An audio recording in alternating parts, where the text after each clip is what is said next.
यासीन आज़ाद साहब, मुझे एक बात बताइएगा, ये मैंने खुलासा लिखा है ऑब्जर्वेशंस का कुछ। वो कहते हैं जी मुज़ाकरात करो हमारे हुक्म पर, मुज़ाकरात करो इस बात पर, मुज़ाकरात इतने अरसे में हों और मुज़ाकरात का नतीजा ये होगा, ना हुआ तो हम ये करेंगे।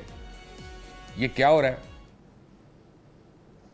सर, मैं इस आपके सवाल का जवाब देने से पहले एक बात कहना चाहता हूँ कि आपको याद होगा कि जब जनरल बाजवा साहब की एक्सटेंशन का मामला सुप्रीम कोर्ट में गया तो 3 दिन तक ऑनरेबल सुप्रीम कोर्ट मसलसल ये कहता रहा कि कानून और आइन इजाज़त नहीं देता, हम कौन से कानून और आइन के तहत जनरल बाजवा को एक्सटेंशन दें। बाद में ऑनरेबल सुप्रीम कोर्ट ने 6 महीने का टाइम दिया। मैं आज भी ये बात कहता हूँ कि एक दफ़ा फिर ऑनरेबल सुप्रीम कोर्ट ने नज़रिया ज़रूरत का जन्म दिया उस वक्त, क्योंकि बाद में कानून और आइन ना होने के बावजूद आपने 6 महीने की एक्सटेंशन दी। फिर ये मामला पार्लियामेंट में गया, उस वक्त इमरान खान साहब की हुकूमत थी। इमरान खान साहब से कोई अगर ये बात सवाल करे कि अगर बाजवा साहब आपको काम नहीं करने दे रहे थे तो आपने उनकी एक्सटेंशन के लिए क्यों अप्लाई किया, और एक्सटेंशन में क्या हुआ कि उस वक्त पार्लियामेंट के बाद जब ये मामला गया तो उसमें जो उस वक्त की अपोजिशन थी उन्होंने भी बाजवा की एक्सटेंशन में भरपूर हिस्सा लिया। और आप जुल्म की इंतहा देखें कि हमारे यहाँ प्राइम मिनिस्टर जब पार्लियामेंट के अंदर होता है तो वह इलेक्शन लड़ता है तो उसको 172 या 175 या 180 वोट मिलते हैं, लेकिन जनरल बाजवा को 342 में से 341 वोट दिलाने वाला इमरान खान था। 3.5-4 साल तक आपने हुकूमत की। आपका जुमला यही था कि बाजवा जैसा कोई आदमी पर पैदा ही नहीं हुआ।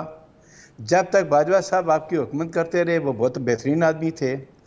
तो मैंने पहले भी एक दिन कहा था, अब भी ये कहता हूँ कि इमरान खान साहब अगर आप वाकई इतने आज़ादमंद इंसान हैं तो जब ये मामला आया था वो आपको हुकूमत नहीं करने दे रहे थे, आप 4 मामले में मुदाखलत कर रहे थे, आप नेशनल मीडिया पे आ जाते, आवाम पाकिस्तान के 23 करोड़ आवाम से एड्रेस करते और ये कहते कि जनाब मुझे बाजवा साहब काम नहीं करने जाते, मैं बहैसियत वज़ीर-ए-आज़म काम करने के लिए तैयार नहीं हूँ। अगर बाजवा साहब आपका वोट एतमाद का जो नो कॉन्फिडेंस मोशन आया था उसमें आपका साथ देते तो आपने बाजवा साहब को कभी बुरा नहीं कहना था, लेकिन जब बाजवा साहब ने आपका साथ देना छोड़ दिया तो आपने बुरा वाला कहना शुरू कर दिया। ये तो अपनी एक हिस्ट्री है। आप जो सूरत हाल है, मैं ये तो कहता हूँ, मैं शुरू से ये बात कहता हूँ, अबून साहब मेरे छोटे भाई हैं, मैं अमूमन ये बात कहता हूँ कि पाकिस्तान का कोई वाहिद इदारा मुझे ऐसा बता दें जो इस वक्त राइट डायरेक्शन में काम कर रहा है। मेरे नज़दीक एक भी इदारा ऐसा नहीं है जो राइट डायरेक्शन में काम कर रहा है। हमारे आइन के अंदर तमाम इदारों की हदूद मुकर्रर की गई हैं, हर एक की लिमिटेशन है, वो अपनी हदूद के अंदर रहकर अगर काम करेगा तो कोई एक दूसरे से शिकायत नहीं करेगा। क्या हमारे इदारे एक दूसरे के मामले में मुदाखलत करते हैं या नहीं करते? क्या इलेक्शन कमीशन ऑफ पाकिस्तान का जो इदारा है वो आइनी इदारा नहीं है? ठीक है, आपने अगर डेट फिक्स की कर दें, लेकिन शेड्यूल चेंज करना भी मेरे नज़दीक ऑनरेबल सुप्रीम कोर्ट की जुरिसडिक्शन में नहीं आता था, चूँकि वो भी एक आइनी अदारा है, बाकी काम उसको करने देते तो ज़्यादा मुनासिब था। हमने हर चीज़ को अपने मिजाज के मुताबिक चलाने की कोशिश कर रहे हैं। हम कानून और आइन की तो बड़ी बात करते हैं, लेकिन क्या हमारे इदारे आइन के मुताबिक चलते हैं?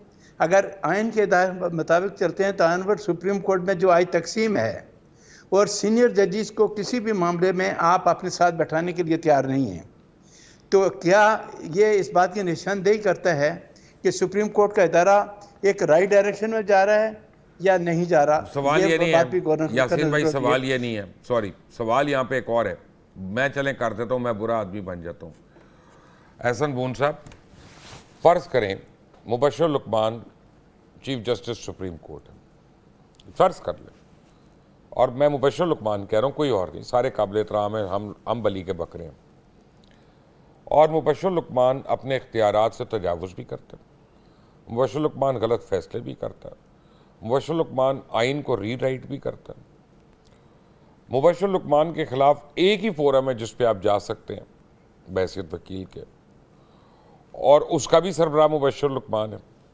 अब मुबश्शिर लुकमान उसके ऊपर बैठा हुआ है, उन कर लो जो करना है।